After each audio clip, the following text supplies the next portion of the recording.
Release হয়েছে জেলখানা থেকে, যেটা ক্যাপ্টেন। আরো যেসব চোখ দেখা গুন্ডা বান্ধব আছে তাদের ধরে কাঁদছে, না আমি তোদের ছেড়ে যাবো না, তোদের ছেড়ে যাবো না। বড় দেখতে গেলেই আবার যাওয়ার সময় বলে যাচ্ছে আমি আবার আসবো, আবার ক্রিকেট করবে, আবার ফোন করাই করবে, ডাকি করবে। এই তো অবস্থা, বদ্ধজীবের এই তো অবস্থা। কিন্তু ভালো মন্দটা কিছুই বোঝে না, বদ্ধাবস্থাকেই সে মনে করছে খুব আনন্দের অবস্থা, সুখ শান্তির অবস্থা। দণ্ডজনে রাজা যেন নদীতে ডুবায়, এ কথাটা বোঝে না। সাধন ভোজন আমাদের করতে হবে। ভগবান মানুষ করে যদি সৃষ্টি করেছেন আমাদের, তার পরিচয় দিতে হবে। আমরা মানুষ, মানুষের মতো বেঁচে থাকতে চাই। মানুষের মতো কি করে বেঁচে থাকা যাবে? মানুষের মতো কাজ করলে তো, পশুর কাজ যদি হয় তাহলে তো আর মানুষের কাজ হলো না।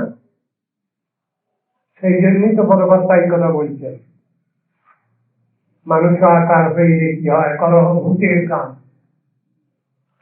ভারত ভূমিতে মানুষ জন্ম, আর কি এমন হবে? কেন পরবর্তী এটা লিখলেন? ভারতবর্ষে জন্মগ্রহণ করেছে তুমি, তুমি ভারতীয় হও, মানে নীতি আদর্শ পরায়ণ হও, সাধন ভজন করো। সে কথাগুলো ভুলে গেলে হবে কেন? প্রাকৃত কবি তিনিও তো বলছেন, এটা একদিন বিরামবিহীন মহা ওঙ্কার ধ্বনি, হৃদয় তন্ত্রে একের মন্ত্রে উঠেছিল রণধ্বনি। তিনিও তো স্বীকার করছেন এটা, যদিও তিনি বাস্তবে স্বীকার করেননি ভগবানের ভগবত্তা, তার লীলার বৈশিষ্ট্য মানতে পারেননি, কিন্তু মেনে বসে আছেন। আবার কোথায়? আমার সব দোষ তুলে অপরাধ ঠাকুর তোমার চরণে দিয়ে দিচ্ছি। আমার চরণ ধুলার চলে, আমার মাথা নত করে দাও, তাহলে তোমার চরণ ধুলার চলে। তাহলে আরে তো ভগবানের শ্রীচরণ আছে, মেনে নিয়েছেন বিশ্বকবি, সেই ধুলা, সেই চরণের তলে ধুলাও থাকে, মেনে নিয়েছেন। তাতে সেই ধুলায় বিচলিত হতে চাচ্ছেন কবি, সুতরাং থিওরি মেনে নিলেন তো। ভগবানকে মেনে নিতে হলো, ভগবানের চরণ মেনে নিতে হলো, আর সেই চরণে ধুলাও থাকে তাও মেনে নিতে হলো। সব জিনিসকে এইভাবে বুঝতে হবে। শাস্ত্রে বলা আছে, ব্রহ্মার জ্ঞান কম ছিল না, তার নাম তো লোকপিতামহ ব্রহ্মা। ওর রাইটিং জ্ঞান তার আছে, পূর্ণ জ্ঞান।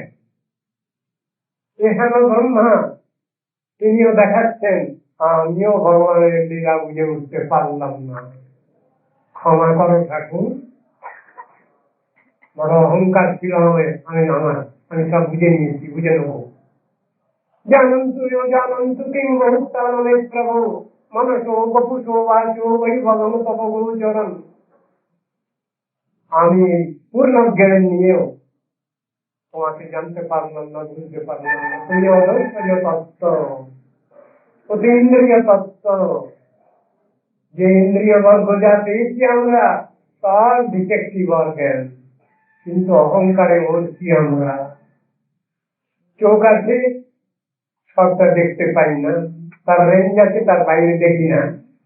কান আছে, তার রেঞ্জ আছে, তার বাইরে শুনতে পাই না। এই তো আমাদের দুরবস্থা। অথচ অহংকারে কি, সব জেনে নেবো, সব বুঝে নেবো, সব শিখে নেবো। এই অহংকার আছে কেন আমাদের? মায়া, মায়া। নিয়তে অনুযায়ী মায়া স্পেকুলেশন, তার অর্থ তত্ত্ব নির্ণয় করা যায় না। আমাদের ইন্দ্রিয় দৃষ্টির বাইরে বহু জিনিস আছে যে সম্বন্ধে আমাদের কোনো বাস্তব বিজ্ঞান নাই, কংক্রিট আইডিয়া নেই। তাহলে কেন আমরা অহংকার করি? সেই কথাই তো শিখাচ্ছেন শাস্ত্রে। শাস্ত্র আমাদের জানিয়েছেন, সেটা বুঝিয়েছেন। শাস্ত্র মানে ভগবানের সাক্ষাৎ মুখের বাণী, তার নাম শাস্ত্র। আর কিছু শাস্ত্র না, পরোক্ষ বাণী। পরোক্ষ বাণী যে ভগবানের নিঃশেষিত বাণী, অপরিণীয় বাণী, ইনডাইরেক্ট পরোক্ষবাদো এতোয়ম বলনামনুশাসনম কর্মবন্ধনমুক্তায় বিধত্তে অবদান যথা। বাচ্চা শিশু আমরা, ভগবানের সন্তান আমরা, কিন্তু সেই চিন্তা কোথায়? শাস্ত্র যে বলছেন সন্ন্যন্ত বিশ্বে অমৃত পুত্র বলে যাচ্ছি কেন আমরা?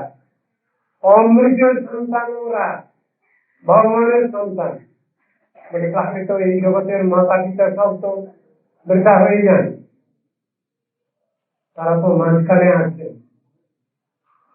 সর্বোপরি গার্জিয়ানের সন্তান তো আমরা। সর্বে ব্রহ্ম যা ব্রাহ্মণা ভবন্তি, কথাগুলো তো আছে শাস্ত্রে। অস্বীকার করা যাবে?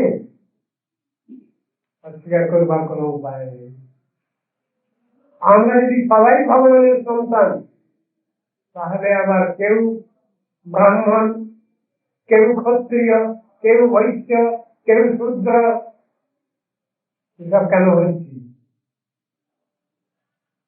গোত্র জিজ্ঞাসা করলে আমরা সবাই মিলে তো বলি ঋষির না, কোন ঋষির না। ঋষিগণ কি ছিলেন? ব্রাহ্মণ ছাড়া অন্য কিছু ছিলেন? তা তাদের সন্তান হয়ে আমরা বিভিন্ন রকম ধরনের হয়ে গেলাম কেন? এর ইতিহাস কি? শাস্ত্রের ইতিহাস বলা আছে। আমরা যথার্থ ভাবে আমাদের সেই ধর্ম পালন করতে পারি নাই, সেই কথাই বলা আছে।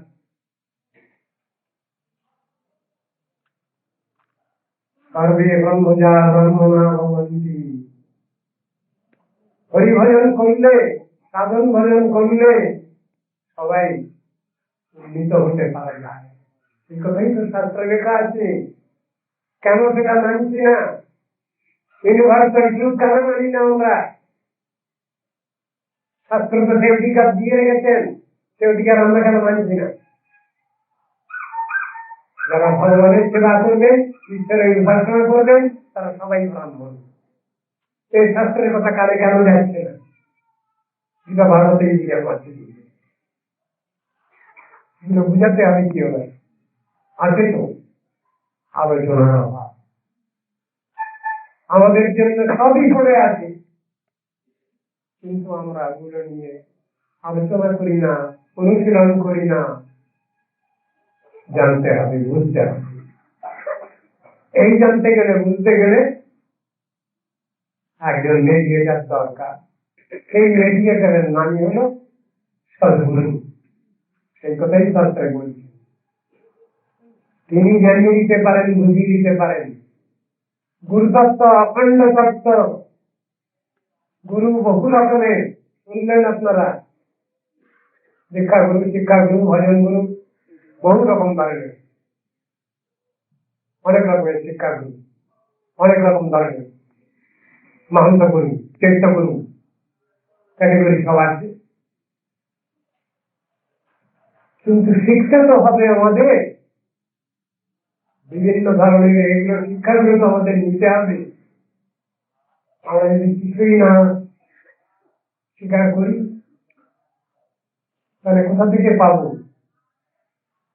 বাচ্চা বয়সে অ আ ক খ শিখতেও তো গুরু লেগেছে। অ পরে তো ক্রমশ করখলঘট হয়েছে। অস্বীকার করছি কেন?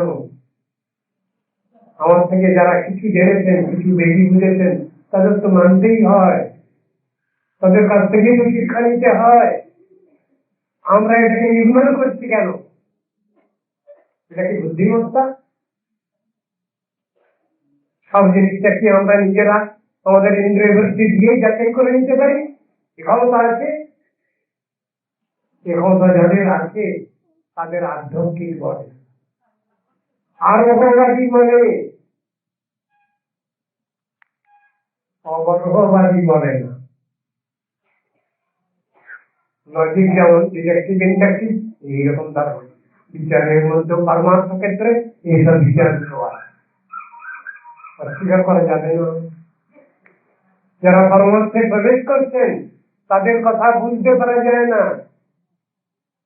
এখানে এতক্ষণ ধরে যে স্বামীজিরা ভক্তির কথা বললেন, সাধন ভজনের কথা বললেন, কতটুকু বুঝলাম আমরা? বোঝা হচ্ছে না তো। কেন? পরিভাষা জানি না তো। আমি যদি দর্শন শাস্ত্র পড়েছি তাহলে দার্শনিক পরিভাষা বুঝবো, পড়া হয়নি তো, কি করে ধরবো? যিনি যে বিষয়ে শিক্ষা লাভ করতে চান তাকে সেই বিষয়ই তো ভালোভাবে পড়তে হবে, তো হচ্ছে না। পরমার্থ ক্ষেত্রে যে অনুশীলন, এই অনুশীলন তো পৃথক জিনিস। সেখানে জানতে গেলে সেখানে কৈফিয়ত প্রমাণের কোনো কথা নাই। তদ্বিদ্ধি প্রণিপাতেন পরিপ্রশ্নেন সেবয়া উপদিশ্যন্তি তে জ্ঞানম জ্ঞানিনঃ তত্ত্বদর্শিনঃ। তত্ত্বদর্শী সদ্গুরু তিনি দেখবেন একে উপদেশ দেওয়া যাবে কিনা, এই উপদেশ শুনবে কিনা, এই উপদেশ মানবে কিনা, সেই বুঝি তো তাকে উপদেশ দেওয়া হবে, সেই ঘরে তাকে উপদেশ দেওয়া হবে, সবটা সামনকে বলতে হবে না। গন্ডগোল তো এখানে হয়ে গেছে। সব জিনিসটাই আমাদের বুঝতে হবে, সবটাই শুনতে হবে, বিচার বিবেচনা করতে হবে। ভগবান বিচার ক্ষমতা দিয়েছেন আমাদের। মিজান সর্বং যৎকিঞ্চ জগৎযাং জগৎ তেন তত্তেন ভুঞ্জিতা মার্গদপস্য সিদ্ধানম। ভুললে হবে না, মাথা ঠান্ডা করে বুঝতে হবে। কেন আমি ঝগড়া বিবাদ বিসম্মদে যাচ্ছি? কেন আমি ঈর্ষা হিংসা মৎসর্যে প্রবেশ করছি? কেন আমি দম্ভ দর্প অভিমান অহংকারে প্রবেশ করছি? কেন আমি ঝগড়া বিবাদ বিসম্বাদে প্রবৃত্ত হচ্ছি? এই সব শিক্ষাগুলো রয়েছে আমাদের জন্য পরমার্থ শিক্ষা। আত্মকল্যাণ তো বহু দূরের কথা। সাধারণ জগতের ডিসিপ্লিন নিয়ে আমরা মানতে চাচ্ছি না। পরমার্থ তো দূরে পড়ে আসছে। পরমার্থ মানে ভগবান, পরমার্থ মানে ভক্ত, পরমার্থ মানে ভক্তি মহাদেব। জ্ঞান জ্ঞেয় জ্ঞাতা ত্রিগুণে বিনাশ করে বসে আছি আমরা, ওটা কিচ্ছু দরকার নেই। সব সমান, সবই এক করে দিতে চাচ্ছি। ভালোকে খারাপ করবো না, খারাপকে ভালো করবো। প্রমোশনটা কাকে কিভাবে প্রমাণ করবো? সাম্যবাদ যে খেলাটি হচ্ছে বাজারে, সাম্যবাদ কেউ ব্যাখ্যা করতে পারবেন? ঠিক আত্মধর্মে সাম্যবাদ, অন্য কোনো ভাবে সাম্যবাদের কোনো কথা আসে না। আর কথাগুলো তো শাস্ত্রের কথা, সে কথাগুলো রাজনীতি ধার করছেন কেন? ইকুয়ালিটি, লিবার্টি, ফ্রেটার্নিটি, এ কথা তো শাস্ত্রের কথা, এটা তো রাজনীতির কথা নয়। এ কথাটা শাস্ত্রের কথা, শাস্ত্রের কথা আবার ধার করার দরকার নেই। রঘুনন্দন ভট্টাচার্য তিনি স্মৃতি একখানা আলাদা করে করেছেন, এই কয়েকশো বছর হয়েছে। সমগ্র ভারতবর্ষ তো চলেছে বৈষ্ণব স্মৃতিতে, শাশ্বত স্মৃতিতে চলেছে, কিন্তু তিনি তার বাহাদুরি বজায় রাখতে পারেননি।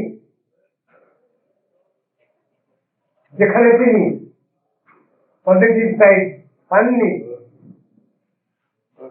সেখানে একরকম করেছেন, আবার নেগেটিভ সাইড যেখানে খুঁজে পাননি সেখানে তার শাস্ত্রের পজিটিভ সাইডে নিতে হয়েছে থাকে প্রমাণ রূপে। তাহলে তার কি বাহাদুরি রইল? সব জিনিসের মধ্যে তো এরকম বিচার আছে। তত্ত্ব দর্শন যেটা, সেটা কখনো উল্টে পাল্টে যায় না, চিরদিন একই অবস্থায় থাকে, তার কোনো পরিবর্তন হয় না, আর কোন রকম ধরনের পরিবর্তন হয় না। তাকেই বলে তত্ত্ব দর্শন, তাকেই বলে তত্ত্ব সিদ্ধান্ত, চিরদিন একইভাবে থাকে। ভারতবর্ষে বাস করি আমরা, ভারতের সংবিধান মানি। কেন মানি? আমার নিজের জন্য, আমি নিজে থেকে সুবিধা পাবো, আইনের সুবিধা পাবো, এই জন্যই মানি। শাস্ত্র হচ্ছে পারমার্থিক সংবিধান, স্পিরিচুয়াল কনস্টিটিউশন। এটা কেন মানবো? যদি প্রশ্ন করা হয়, মানতে বাধ্য। যদি আমি না মানি তাহলে আমাকে কেউ মানবে না, আমাকে কেউ মানি বলে মানবে না, এই জন্যই মানতে বাধ্য হয়। সব প্রশ্নের উত্তর দেওয়া আছে পরমার্থ জগতে, পরমার্থ ক্ষেত্রে। আমরা যদি আলোচনা করি, স্থির ভাবে যদি সাধন করি, যত রকম ধরনের ভুল আছে আমাদের জীবনে কমনের সব সংশোধিত হয়ে যাবে। উন্নত জীবন আমরা যাপন করতে পারবো, এতে আমাদের জগতে খাওয়া পড়া থাকার কোনো অসুবিধা হবে না। আমরা নীতি আদর্শ মেনে নিয়ে এই জগতে বসবাস করব। কেবল শুধু খাওয়া পড়া থাকা নয়, god give us our daily bread, সকলের জন্য সমান ব্যবস্থা নাই কি? আছে তো, কিন্তু আমি বুঝি না, মাথায় ঢোকে না। সেই জন্য স্পেশাল ভাবে কিছু আমার স্পেশাল কিছু চাহিদা, সব রকম ধরনের চাহিদা থাকতে পারে যদি আমি ভক্তি বৃত্তিকে নিয়ে চলি, কোনটাই অসুবিধা নেই। কিন্তু ভক্তি বৃত্তিকে বাদ দিয়ে যদি আমি সংসারে চলতে চাই, তাহলে তাকে মনুষ্যত্ব বলে সেখানে প্রমাণ কিছু হয় না। আমি মানুষ, প্রমাণ করা যায় না। স্বয়ং ভগবান নিজেও বলছেন, সত্যং ব্রবীমি মনুজা স্বয়ং ঊর্ধ্ববাহু যো মন মুকুন্দ নরসিংহ জনার্দনেতি জীব জপতি অনুদিনম মরণের অনিবা আসাম কষ্ট সদৃশায় গগনমভিষ্যম। ভগবান প্রকলারেশন দিচ্ছেন, সর্বশক্তিমান ভগবান, তার উপরে কথা বলার কারো কোনো শক্তি নাই, ক্ষমতা নাই, তার নাম ভগবান। আর জীব ভগবানের অধীনে স্বাধীনতা, পরতন্ত্র স্বাতন্ত্র, তারা এত অহংকার ছিলেন। স্বাধীনতা করে আমরা তো দৌড়াদৌড়ি করেছি, স্বাধীনতা পেয়েছি, কিন্তু আমার মনে আছে স্বাধীনতার সেই বৎসরে আমরা শ্রীরাম দেওঘরে আমার গুরুদেব একটা কবিতা লিখেছিলেন স্বাধীনতা সম্বন্ধে। স্বাধীন ভারত আজি শত কোটি কণ্ঠে ওঠে জয় হিন্দ ধ্বনি, আনন্দে প্রমত্ত সবে স্বরূপ ভুলিয়া। কিন্তু হায়, কোথায় স্বাধীনতা? হয়েছে কি জীব মুক্ত ভবঘরা হতে? হচ্ছে কি পড়েছে জীবের মায়ার শৃঙ্খল? তত্ত্ব দর্শন। আপনারা এসব জিনিস নিয়ে আলোচনা করবেন, শুধু কেমন খাওয়া থাকা করার মধ্যে আবদ্ধ থাকবেন না। আমাদের অনুরোধ, এসব বিষয়ে আপনারা আলোচনা করুন, জানুন, শিখুন, বুঝুন। এসব সব পড়ে আছে শাস্ত্র, আমাদের খাটতে হচ্ছে না বেশি। কেন? মন্থন করে রেখেছেন আমাদের উপর ওনারা, শাস্ত্র সমুদ্র মন্থন করে রেখেছেন। সুতরাং আমাদের নিতে খুব কষ্ট হবে না। দেখুন না, চলে যাচ্ছে তো জীবনের পর জীবন। লাভটা কি হচ্ছে? পজিটিভ সাইডে লাভ কি হচ্ছে? ক্ষয়িষ্ণু ধ্বংসশীল বস্তু। সাধন ভজন করে দেখুন, সংসারে যে দুঃখ কষ্ট জ্বালা যন্ত্রণা এটা দিয়ে রেখেছেন, ভগবানের পর রাগ করবেন না আপনারা। এটাও আমাদের মঙ্গলের জন্য। কেন? এই ভগবান মঙ্গলময়, তিনি আমাদের মঙ্গল চান, কিন্তু পরীক্ষা আছে। সে পরীক্ষা আমাদের দিতেই হবে। পরীক্ষা না দিয়ে কোনো উপায় নেই। পরীক্ষায় বসতেই হবে, ভালো করে পড়তেও হবে, পাঠও করতে হবে, আনফেয়ার জিনিস নিলে হবে না। অথচ পরীক্ষা দিতে হবে, পাস করতে হবে। সব জিনিসটা চাই, সাধন ভজনটা চাই। ভগবানের কাছে চাইলেই সবটা পাওয়া যায় না, পরীক্ষা দিয়ে পাস করতে হয়। পরীক্ষাই দেবো না আমরা, আবার পাস করার কথা কি আছে? পরীক্ষার আগে ছেলে মেয়েরা কি করে? ঠাকুরের পরে খুব ভক্তি দেখিয়ে হয়, তখন ঠাকুরের পুজোর ফুল টুল পকেটে নিয়ে যায়, ভগবান পাঠ করিয়ে দেবেন না।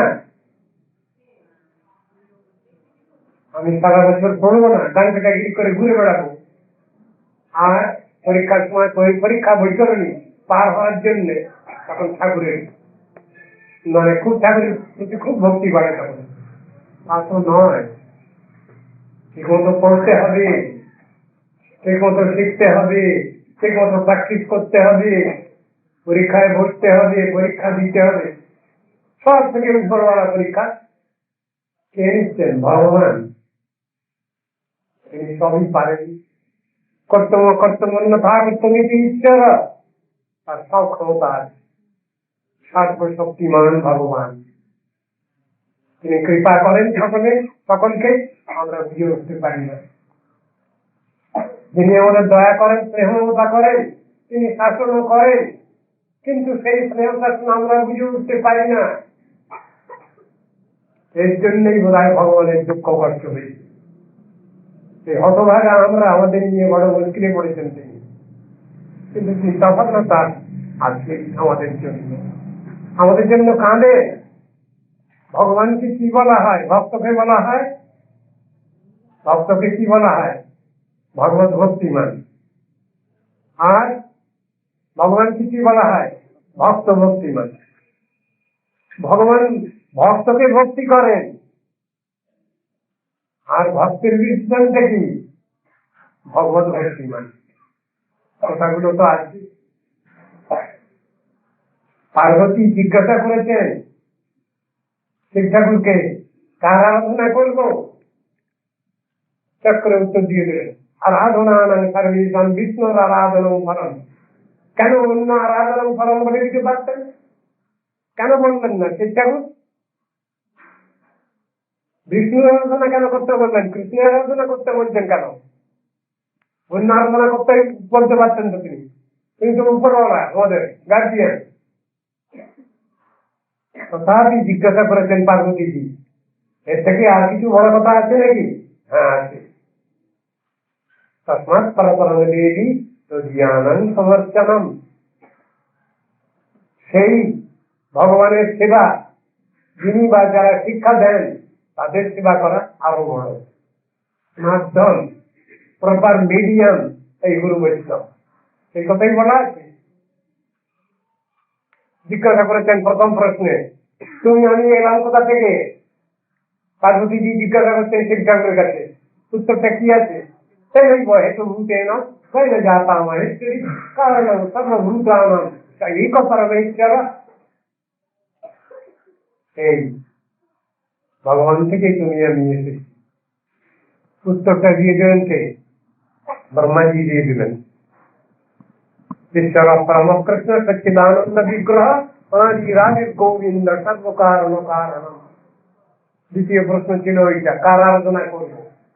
তৃতীয় প্রশ্ন, কোন নাম জপ করব।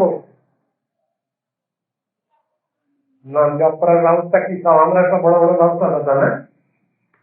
শাস্ত্রে রয়েছে, বেদে উপনিষদে রয়েছে ব্যবস্থাটা।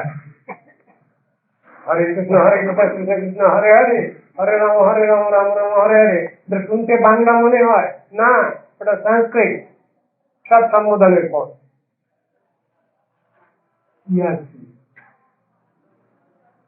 কি বললেন শিব ঠাকুর পার্বতীকে, রাম রানী রানী রানী রানী মনোরমে সহস্র নাম বিস্তীর্ণ রাম নাম বারাণী। হে বারাণী শিবানী, তুমি সহস্র বিষ্ণু নাম করো। বলে ওটা তো অনেক সময় লাগে, তবে রাম নাম করো। রাম রাম রাম বলতে লাগলেন, হবে না? আরো সংক্ষেপ আছে, আরো সংক্ষেপ আছে। হ্যাঁ, সহস্র নাম পুণ্যানাং ত্রাবৃত্তাদि যৎফলম एको वृत्तातु कृष्णस्य नामैकं तत्प्रयच्छति।